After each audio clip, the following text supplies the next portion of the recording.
atas kesempatannya pada hari ini. Terima kasih juga atas kesempatan yang diberikan oleh Pak Yulia. Pada hari ini kami akan menyampaikan hasil diskusi tentang PPh, pajak objek pribadi dan badan. Kelompok kami yaitu kelompok 3. Saya Hadi Pratama, dan ini Rini, Lukma, Eka, Mega, dan Mas Rina.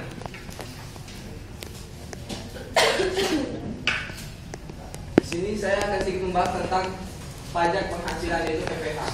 Pajak penghasilan PPh diatur dalam Undang-Undang Nomor 7 Tahun 1984 yang berlaku sejak 1 Januari 1984, dan undang-undang ini telah mengalami perubahan berkali-kali.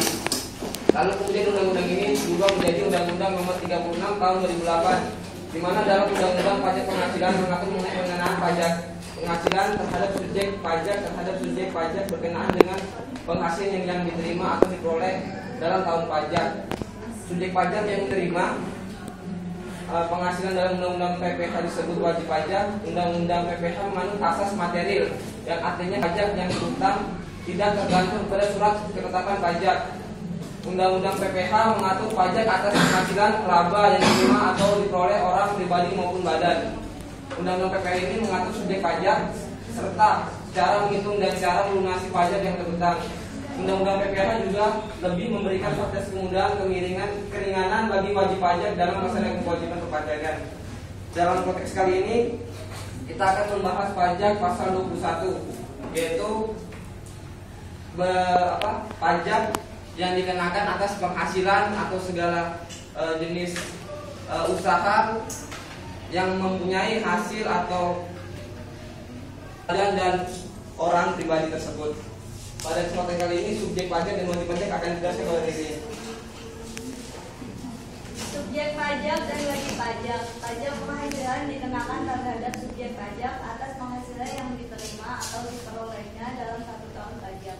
Yang menjadi subjek pajak yang pertama adalah orang pribadi dan warisan yang belum terbagi sebagai satu kesatuan menggantikan yang berhak. Yang kedua, badan, terdiri dari PT, CV, perseroan lainnya, BUMN, BUMD dengan nama dan bentuk apapun, firma, kongsi, koperasi, dana pensiun, persekutuan, perkumpulan, yayasan, organisasi, massa politik atau organisasi yang sejenis, lembaga, dan bentuk badan usaha lain. Ketiga, bentuk usaha tetap atau BUT. Subjek pajak dapat dibedakan menjadi 1. Subjek pajak dalam negeri yang terdiri dari subjek pajak orang pribadi, di mana orang pribadi yang bertempat tinggal atau berada di Indonesia lebih dari 183 hari atau tidak harus berturut-turut dalam jangka waktu 12 bulan. Atau orang pribadi yang dalam 1 tahun pajak berada di Indonesia dan mempunyai niat bertempat tinggal di Indonesia. Subjek pajak badan, yaitu badan yang didirikan atau bertempat kedudukan di Indonesia. Subjek pajak warisan, yaitu warisan yang belum dibagi dari subjek pajak orang pribadi, di mana orang pribadi yang tidak bertempat tinggal di Indonesia atau berada di Indonesia tidak lebih dari 183 hari dalam jangka waktu 12 bulan yang menjalankan usaha atau melakukan kegiatan melalui bentuk usaha tetap di Indonesia, dapat menerima atau memperoleh penghasilan dari Indonesia bukan dari menjalankan usaha atau melakukan kegiatan melalui bentuk usaha tetap di Indonesia. Subjek pajak badan, di mana badan yang didirikan dan tidak bertempat kedudukan di Indonesia yang menjalankan usaha atau melakukan kegiatan melalui bentuk usaha tetap di Indonesia, dapat menerima atau memperoleh penghasilan dari Indonesia bukan dari menjalankan usaha atau melakukan kegiatan. Subjek pajak dalam negeri menjadi wajib pajak apabila telah menerima atau memperoleh penghasilan, sedangkan subjek pajak luar negeri sekaligus menjadi wajib pajak sehubungan dengan penghasilan yang diterima dari sumber penghasilan di Indonesia atau memperoleh melalui bentuk usaha tetap di Indonesia. Dengan kata lain, wajib pajak adalah orang pribadi atau badan yang telah memenuhi kewajiban subjektif dan objektif. Selanjutnya akan dijelaskan oleh objek pajak bagi orang pribadi. Yang menjadi objek pajak adalah penghasilan. Penghasilan yaitu setiap tambahan kemampuan ekonomis yang diterima atau diperoleh wajib pajak, baik yang berasal dari Indonesia maupun dari luar Indonesia, yang dapat dipakai untuk kontribusi atau menambah kekayaan wajib pajak yang bersangkutan dengan nama dari bentuk apapun. Tarif pajak untuk wajib pajak orang pribadi. Tarif pajak berikut merupakan tarif pajak yang berlaku berdasarkan Undang-Undang Nomor 36 Tahun 2008 tentang pajak penghasilan. Yaitu penghasilan sampai dengan 50 juta pajaknya 5%. Penghasilan di atas 50 juta sampai dengan 250 juta tarif pajaknya 15%. Penghasilan di antara 250 juta sampai dengan 500 juta tarif pajaknya 25%. Sedangkan penghasilan di atas 500 juta tarif pajak yang berlaku sebesar 30%. Penghasilan tidak kena pajak untuk WP orang pribadi. Wajib pajak orang pribadi sebesar 2.300. Tambahan untuk wajib pajak kawin sebesar 2.025.000. Untuk istri berpenghasilan 24.300. Tambahan anak maksimal 3 anak sebesar 2.025.000. Persatuan. Ada kasus akan dijelaskan oleh Erika. Tuan Adit seorang pengusaha perdagangan bahan bangunan dengan nama Toko Makmur di Purwokerto dengan status menikah dan mempunyai 2 anak. Dari toko tersebut Tuan Adit memperoleh penghasilan kotor atau bruto dalam 1 tahun 600.000. Berapa? 600 juta. Berapakah saja penghasilan Tuan Adit?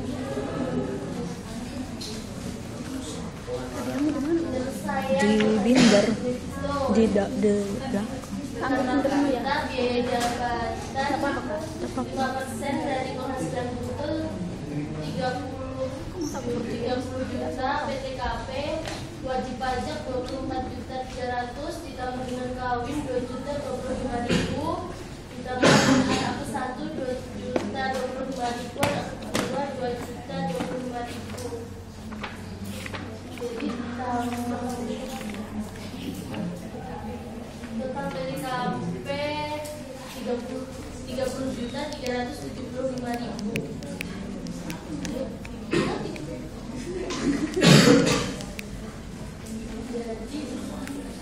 Jadi penghasilan kena pajak 100 juta dikurangi 30.375.000. Hasilnya 590.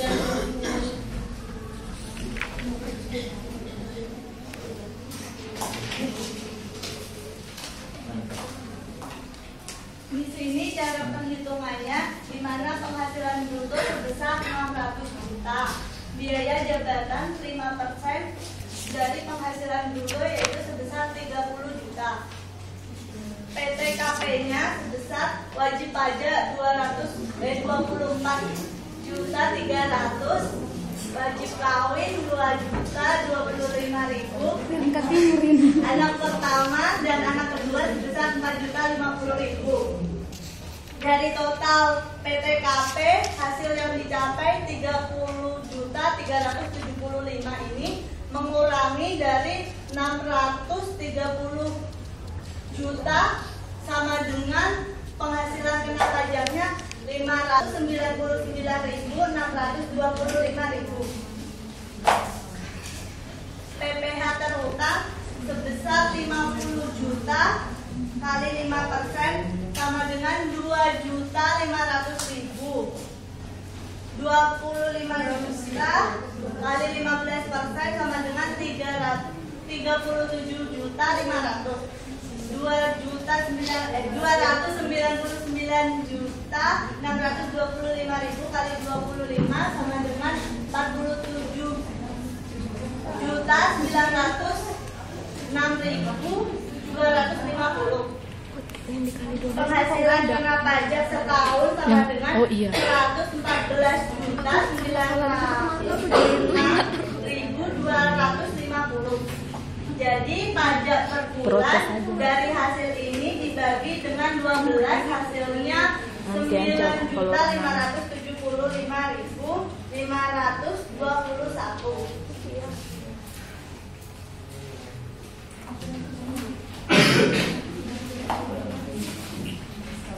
Objek pajak penghasilan wajib pajak badan. Kopiannya coba lihat. Setiap tambahan kemampuan ekonomi yang diterima atau diperoleh wajib pajak baik berasal dari Indonesia maupun dari luar Indonesia yang dapat dipakai sebagai konsumsi atau menambah kekayaan wajib pajak yang bersangkutan.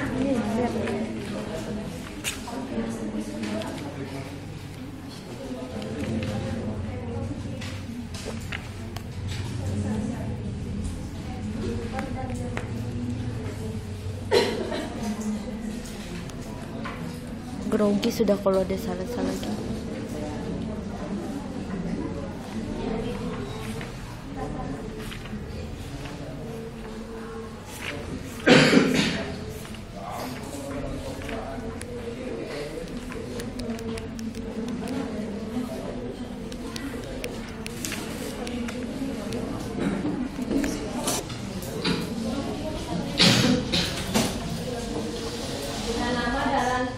dengan nama dan bentuk apapun termasuk laba usaha, keuntungan karena penjualan atau pengalihan harta, penerimaan kembali pembayaran pajak yang telah dibebankan sebagai biaya dan pembayaran tambahan pengembalian pajak, bunga termasuk premium, diskonto dan imbalan karena jaminan pengembalian utang, dividen dengan nama dan bentuk apapun termasuk dividen dari perusahaan asuransi kepada perusahaan polis dan pembagian sisa hasil usaha koperasi, royalti atau imbalan atas penggunaan hak final.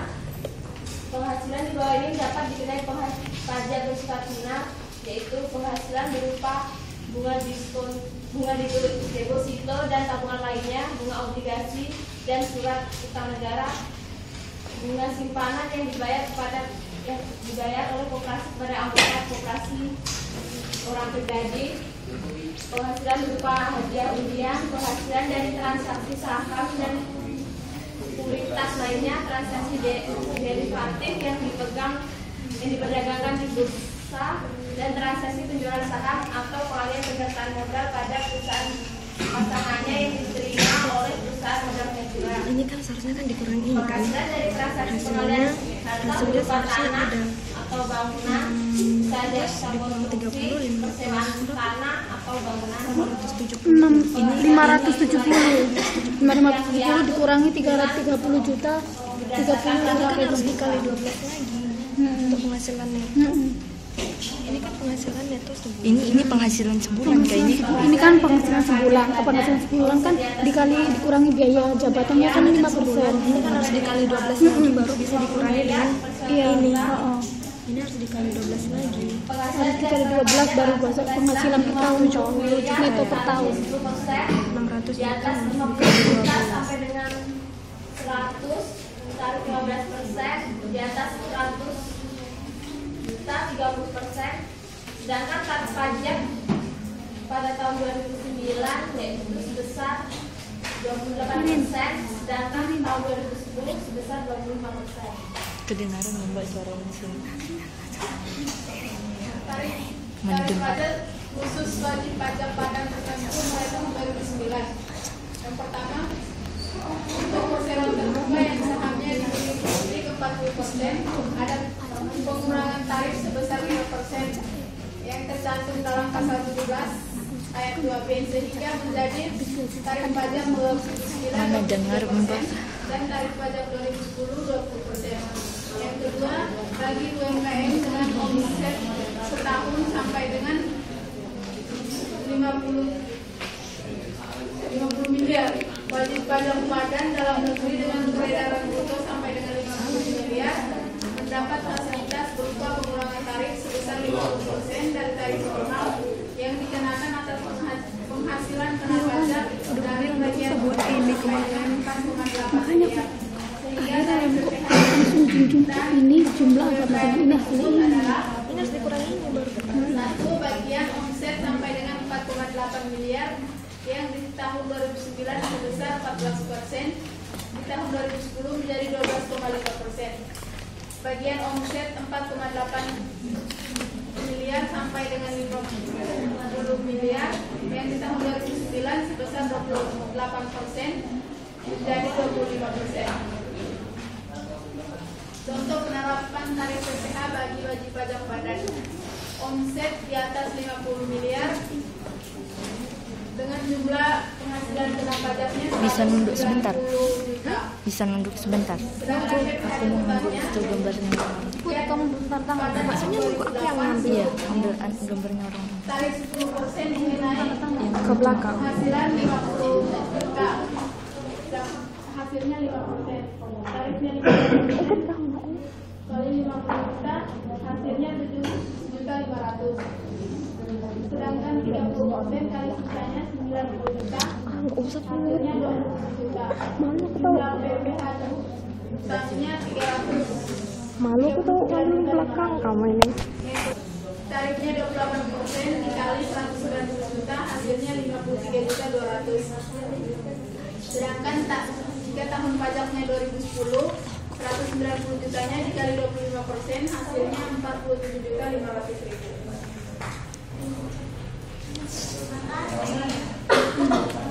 Oke, terima kasih teman-teman. Maaf jika ada kesalahan atau kekurangan dari kami. Mungkin pada sesi ini ada yang mau ditanyakan atau sharing pada kami. Yang saya mau tanyakan, THR kan termasuk dalam objek pajak. Cara perhitungannya gimana? Terus dia kenanya berapa persen? THR dengan wilayah. Baik, saya tahu. Silakan ada lagi.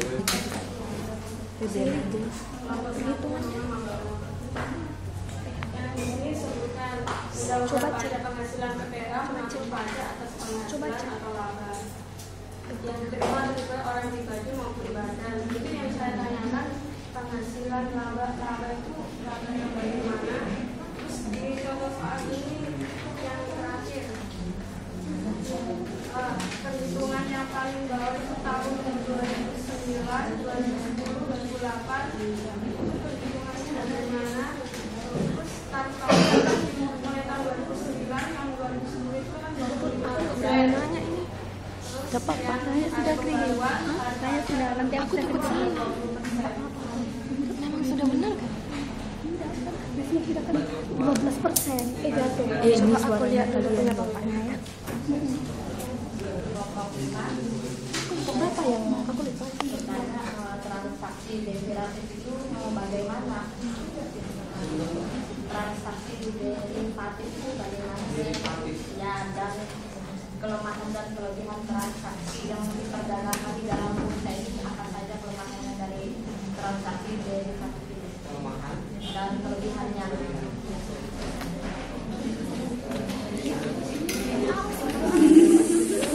Paus itu lagi.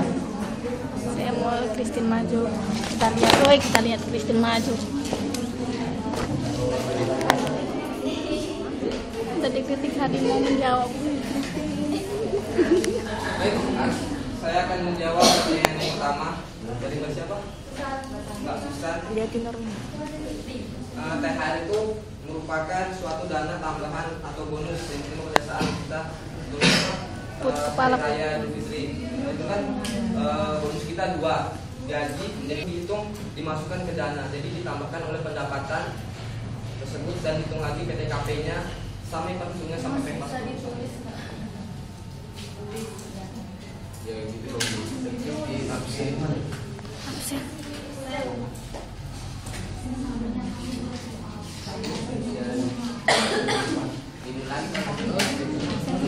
Oh ya sudah nyala di sana kok.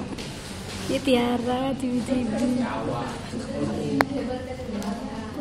Nanti aku dimarahin Rahman malam.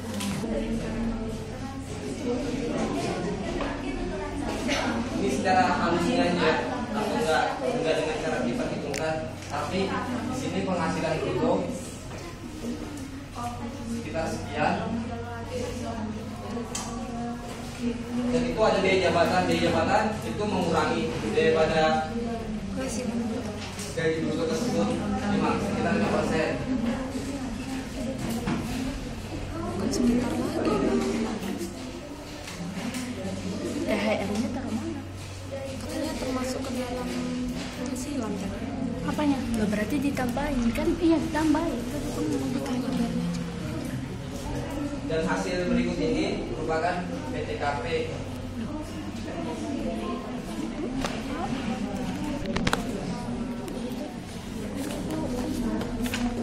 PKP, yaitu PKP ini akan ditambahkan dengan bonus tersebut atau THR. Misalkan gaji kita sebulan 2 juta, pasti itu akan melipatkan gaji kita sekitar 4 juta. Itu akan ditambahkan.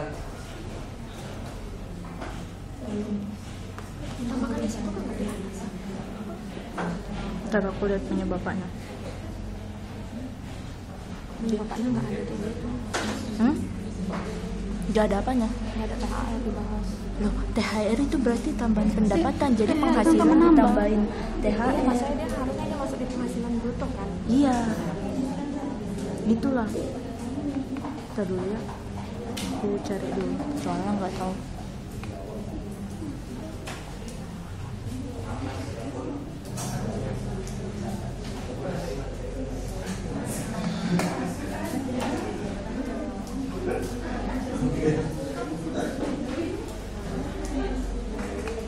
Semoga ini.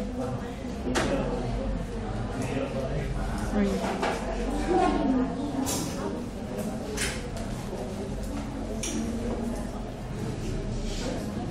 Tuh, penghasilan semua kenikmatan yang diterima seperti gaji, bonus. Coba kita lihat cara itu. Dan sini kita bisa ambil kesimpulan bahwa penghasilan bruto tersebut dikurangi biaya jabatan 5% dikalikan penghasilan bruto dan mempunyai hasil seperti yang di sini akan ditambahkan oleh THR tersebut.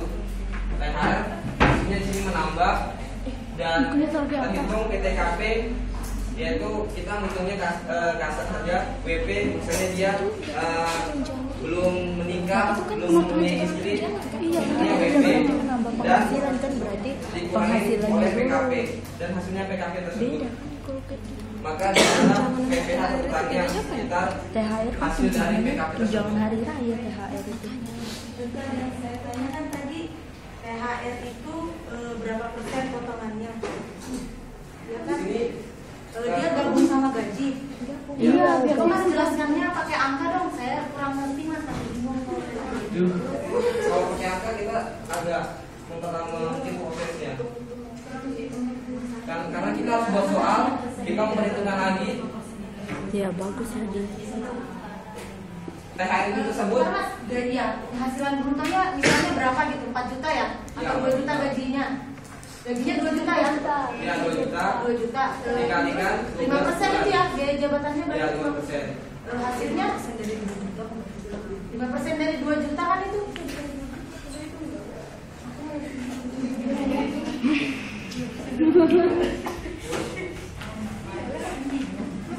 Baru kali ini kan aku kali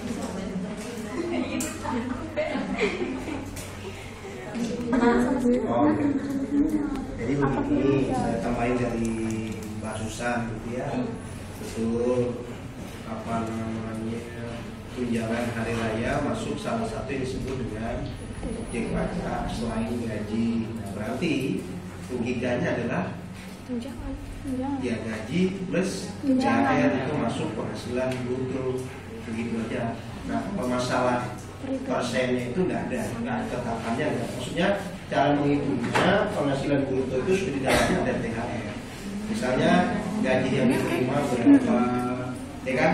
Tambahkan THR, tambah apa lagi? Ada nggak dia premi asuransi kan kemarin seperti itu? Iya Pak. Nah, bukan THR-nya di bawah biaya jabatan, lain. Nah, jadi komponen dari objek pajak yang dikatakan sebagai penghasilan bruto ada gaji, ya kan? Ada premi asuransi, ada THR, ada apalagi tunjangan. Nah, tunjangan apa saja. Nah, Ya, itu. Berarti ini Pak, berarti dia kurang benar menjelaskan THR di Gembel, PTKT-nya. gembel. Ya, itu yang sama. Ya, Itu sama. Tapi kalau tetapan persennya benar nggak ada. Jadi mau berapa persen THR itu tergantung dari masing-masing kan mau berapa lama kamu kerja. Setahun beda dong dengan yang sudah 5 tahun. THR kan beda dong, masa sama. Nah, pasti beda tunjangan harinya beda. Nah itu kalau persennya bukan pajak yang menetapkan, tapi kebijakan dari masing-masing perusahaan. Nah tapi kalau THR masuk yang disebut dengan penghasilan bruto. Penghasilan bruto itu apa Pak Yud? Banyak tadi bilang ada gaji, ada THR. Ya, bisa jelas ya? Clear ya? Nanti kalau kurang berdua selesaikan. Di warung makan. Apa lagi? Tadi buat dengan kata derivatif itu. Derivatif terus apa lagi? Membangun 5%. Nah, berarti tadi kalau dijelaskan ada 2008, ada 2009 ya. Nah, berapa 10, 15, kemudian 2009, 28. Nah, 2010 tarif pajak untuk badan itu juga sampai hari ini tarifnya masih 25% dikali penghasilan bruto. Penghasilan bruto dari mana Pak Yudya? Dari mana? Tahu nggak? Laba rugi ya. Makanya perusahaan harus punya laba rugi. Makanya dibilang harus punya laporan Keuangan. Nah, 20. Nah, kalau yang tadi kenapa bedanya Pak 25 dengan yang ini? Nah, kalau badan ini untuk seluruh perusahaan. Untuk perusahaan yang go publik yang terdaftar di Bursa Efek Indonesia itu ada aturannya lagi. Ternyata 20% ya. Iya kan? Nah, itu di slide-nya nomor 7 itu kan gitu kan. Nah, jadi apa derivatif? Yang mana itu yang ini? Pernah dengar nggak derivatif? Enggak. Baru dengar. Kok bisa bertanya kenapa ada yang ditulis di situ ya? Nah, kok bisa? Harusnya kalau bisa nulis setidaknya bisa jawab. Masa turun dari surga putih-putih. Nah, artinya apa? Setiap yang kawan tulis itu tolong dilihat juga. Ini transaksi dari kata ini gue ngerti nggak? Ya itu setidaknya tanya kawan Google, gitu ya. Derivatif. Oh iya. Derivatif. Pernah dengar nggak derivatif? Yang semester 7 sudah dapat pasar modal belum? Nah, pernah itu derivatif, transaksi derivatif. Makanya bertanya pasti semester 7. Ya, pasti semester 7 karena dia juga pernah dapat, aku tahu.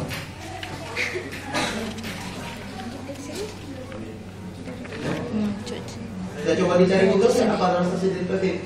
Transaksi yang terjadi pada saat keuangan. Transaksi yang terjadi pada saat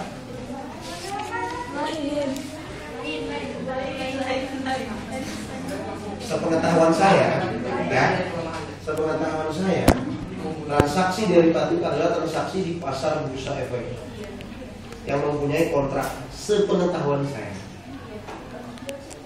akuntan, jadi transaksi yang terjadi di pasar modal. Nah, dan itu dikenai pajak penghasilan sebesar 2,5%. Kalau tidak saya, manajemen pasti akan dapat itu. Transaksi derivatif. Kalau di kami namanya standar akuntansi keuangan. Ada transaksi derivatif nomor 58 kalau bisa. Nah ini, nah itulah. Ya kan? Makanya ketika teman tulis, tolong setiap kata itu dirasani, dimengerti, DE. Karena pertanyaan Aisyah. Transaksi derivatif adalah sebuah kontrak bilateral atau perjanjian penukaran pembayaran yang nilainya tergantung pada nilai aset dasar, tingkat referensi atau indeks. Di sini kelebihan dari transaksi derivatif adalah biaya pendanaan yang lebih rendah, mengambil posisi-posisi risiko pasar, dan memanfaatkan efisiensi yang ada di pasar. Coba lu nggak sebagai maju dia. Karena itu nyata.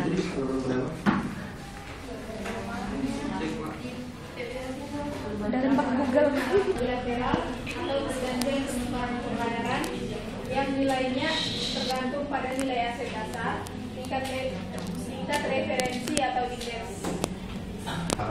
berarti berarti antara penjual dan pembeli, antara investor dengan pemilik atau piala, ya kan? Di pasar modal kan berarti itu disebut dengan transaksi derivatif. Nah, transaksi itu seperti transaksi jual beli, cuma bahasa kerennya di pasar modal. Kalau kita kan bertemunya di pasar, gitu kan?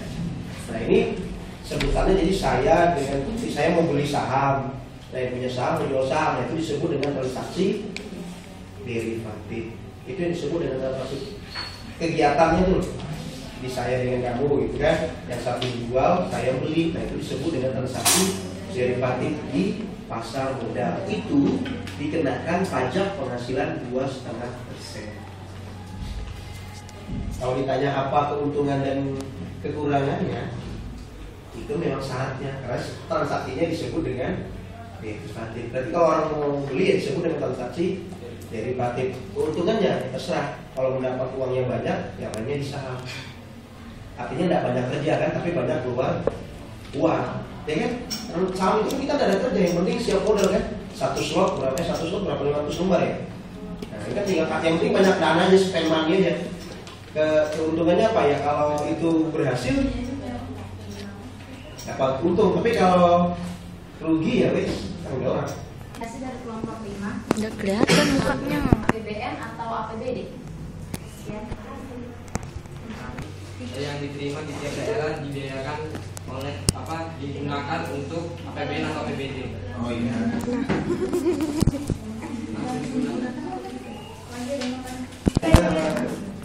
Sepertinya perhitungan PPh-nya itu salah. Kok bisa? Coba diulang. Slide. Mbak ambil nomor apa? Perhitungan PPh wajib.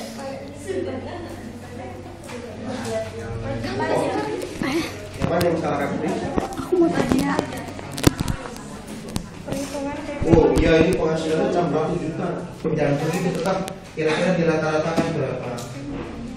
Kalau perkara yang tetap kan pasti nanti setahun ada THR-nya, tapi beda dong. Nah kalau ini saya tanya, kalau di breakdown sebulan berapa? Nah, tahu kan? Kecuali kamu bagi rata aja, bagi 12, berarti 50 sebulan. Betul kan jual bangunan itu 50 juta? Bisa aja dia cuma dapat 10 juta, orang beli cat aja sama puas, nggak dipesan semen. Lebih kan? Nah, maksud itu teman-teman membuat tuh logika juga jangan bohong. Dan mengapa bukan Pemda yang memungut PPh karena UMK atau UMK tiap daerah berbeda? Mas, sebelum Mbak nyanyi Mas. Mengapa tarif pajak tiap tahun berubah? Dan mengapa bukan Pemda yang memungut PPh karena UMK atau UMK tiap daerah berbeda?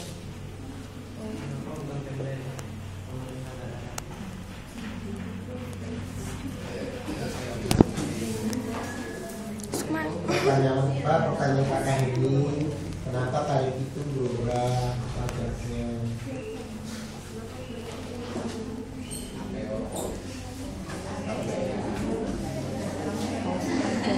Saya akan menjawab pertanyaan Mbak Hana tadi. Tarif pajak berubah, yaitu itu sesuai dengan perekonomian atau UMK yang diterapkan atau UMR yang diterapkan oleh pemerintah. Dan mengapa bukan Pemda? Karena PPh tersebut ditarik oleh pusat langsung. Seperti dijelaskan tadi, PPh pasal 21 itu langsung ke pusat, jadi tidak langsung ke daerah tersebut. Dan UMK tiap tahun berubah dan UMR ya berubah ya.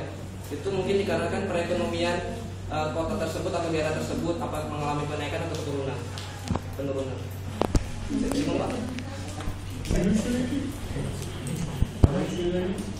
Yang mana gimana?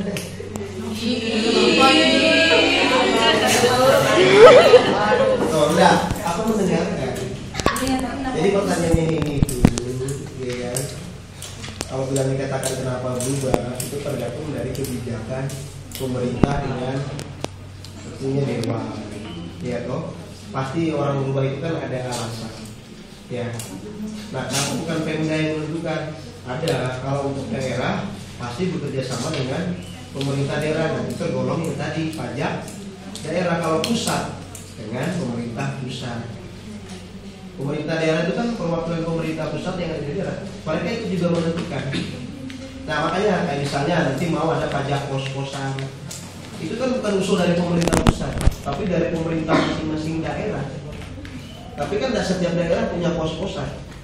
Iya toh, yang ada kan paling yang banyak mahasiswanya atau banyak pegawainya kayak Jakarta, Bandung, Jogja, Surabaya, Balikpapan, ya mungkin ada sudah kos-kosan karena banyak pendatang, karena di Balikpapan itu perlu perusahaan. Ya toh, orang tidak mau ambil rumah mungkin terlalu jauh, orang kos. Ya di sini kan banyak kosnya tuh di Balikpapan. Nah, itu salah satu bentuk tadi. Kalau tarif pajak daerah, sepengetahuan saya tidak ada perubahan. Pajak pusat juga nggak ada, tapi berubah ada dari pajak pusat ke daerah. Tadi kayak PBB P2. Ya kan PBB kan dulu cuma 1, sekarang PBB P2 masuk ke pajak daerah. PBB P3 tetap di pajak. Nah, kenapa setiap tahun berubah? Tentunya pasti ada dasarnya. Ya kan pasti ada rapat, tapi ya itu memang harus perlu publikasi kepada masyarakat. Baik, terima kasih atas diskusinya dan sharingnya. Terima kasih dan selamat siang.